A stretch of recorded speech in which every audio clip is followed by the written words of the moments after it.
First and foremost, I want to just thank God for the opportunity to be up here on the stage. My story has been so unique. It's been a roller coaster to this point. I've been through hills and valleys, but I'm so grateful to God that He has kept me steadfast, and I'm here on stage. And I'm so grateful to Coach Freeze and his staff for selecting me to be a player, to be up on the stage. So I wanted to start out by giving God the glory, but so we can get into questioning. Okay, we'd like to start. We'll start on the fourth row on the left side. Oops. Dan Peck, ESPN 106.7 in Auburn. You mentioned your story. You were near the bottom of the depth chart about a year and a half ago. You've worked your way into being one of the team's leaders. What's that like? What was the process like of working your way into the starting lineup and becoming the player you were last year? Yeah, it was just a process where I wanted to prove to my coaches that they can trust me to be out there on the field. And that really started with my day-to-day process and how I carried myself within my life. The coaches have to trust you. You're going to make the right decisions off the field in order to trust you on the field. So I wanted to be a person that is a reliable person in terms of preparation, in terms of everything I do into my day-to-day life. And then that football piece came in terms of understanding what I had to do on the field and going full force on the field, being somebody that was relentless in terms of his effort and the way he played the game. And I'm so grateful to Coach Freeze and the staff for giving me that opportunity when they did. And I'm going to continue to try to make them proud in all my endeavors. Fourth row left side. Gavin Baxter, ESPN, the ticket out of Montgomery. Coach Freeze mentioned earlier that Jaron Thompson has kind of stepped into a leadership role within the defense. Could you talk about his impact since his arrival? Yeah, Jaron Thompson has been a great addition from Texas. He's certainly somebody that's an elite communicator in the back end. He gets the guys prepared in terms of what they have to do and communicating on different facets and plays. So he's certainly somebody that the guys lean on in terms of veteran leadership. He's done it at Texas, and he's bringing it to Auburn here. And he's certainly been a great guy in terms of just having somebody in a leadership role in that room. You know, losing Jalen Simpson, losing Zion Puckett, losing all the guys we did in the back end, he's certainly somebody that can step into that role and be a leader in that room. Right side, fifth row. Ryan Hennessy, NBC 13 in Birmingham. Everyone's talking this week about your stadium, Jordan Hare, and how electric it is and tough it is to play. I see the smile on your face. What makes it so special? And you got 5 home games to start. That's got to be a positive but a negative. Can you talk on both of those? Yeah, I think it's such a great thing because the electric environment is created by our fan base.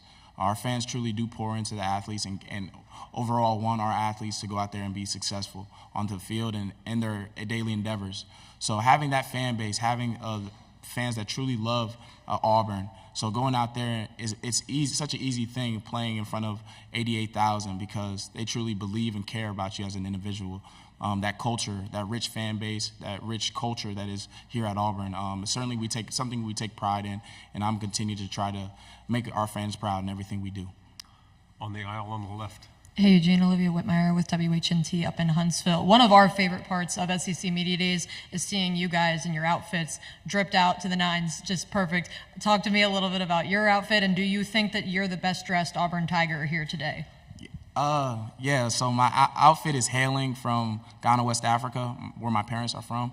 I wanted to bring my culture into SEC Media Day and just let people know, a little bit about me and just see that side of me. So I think your other question was I the best? I think I'm the best dressed in general. You got to have that confidence being up here, but it's certainly a great thing to see different guys wearing different outfits and bring it all together for SEC Media Day. Right side on the aisle. Chris Hummer, 24/7 Sports. I'm just curious, 4-star recruit coming out of high school, play a lot before you transfer to North Carolina, come into Auburn with expectations, and then you have a hard conversation with the coach about moving to the practice squad. I was wondering, at that point in your career, what was going through your mind? Yeah, it was so many things, and that's why I kind of wanted to start out by thanking God. There were so many things that were going through my mind. As a player, my confidence was shot. Just not being able to get onto the field and going to have a conversation with my coach at the time about me playing on scout team. It was just so much. I remember wanting to call my coach. I actually called a coach on my previous staff at North Carolina. I was like, hey, man, coach, can I become a GA for you? Can I do something in terms of football? Because I don't know if this playing thing is going to work out for me.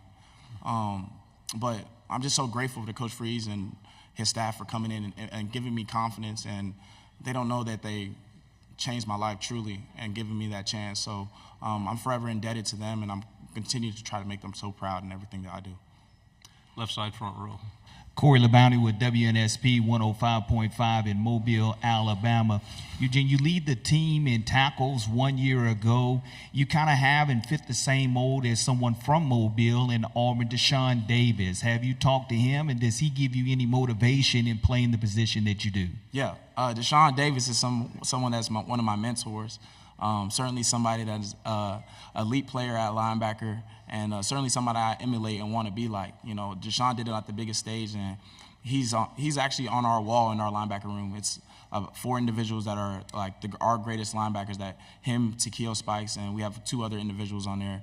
So it's certainly somebody that I lean on in terms of getting feedback, getting knowledge in terms of the game on what I need to do to be an elite linebacker at Auburn. And I'm so grateful to have him in my corner, and as well as Takeo, somebody that I lean on in terms of leadership and teaching me how to lead this team in the right direction.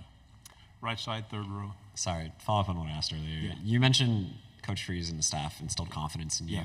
When do you remember that confidence starting to rush back, and what do you think that sparked that for you? Yeah, so I think the confidence really came back week 2 against Cal. I was playing week 1 against UMass last season, and they gave me an opportunity to start in that night game at Cal we had, and just coming into halftime at that game and to just seeing them say, Eugene, you guys are doing well, to continue to do what you're doing.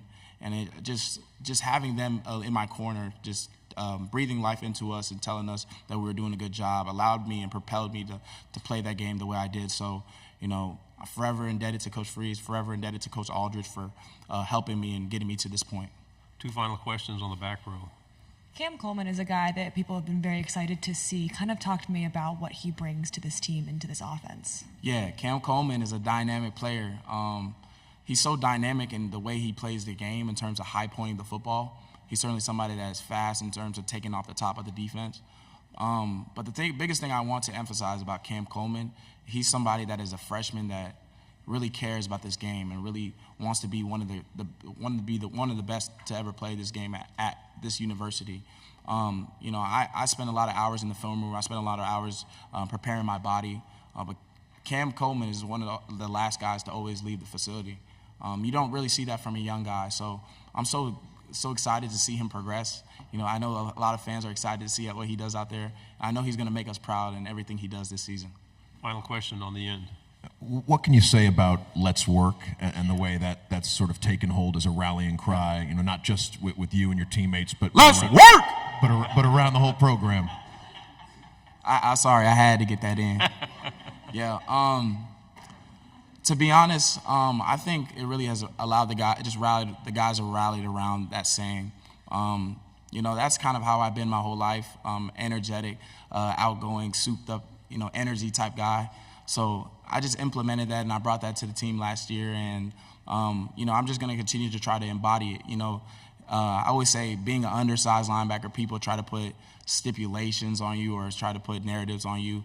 But, you know, I feel like the Let's Work saying is like just embodies everything I believe in. You know, just relentless effort. Yeah, if you believe I'm undersized, that's fine. But I'm going to show you with the way I work, the way I play the game of football, and the way my passion and the love I have for this sport. Eugene, great job. Thank you. Let's work!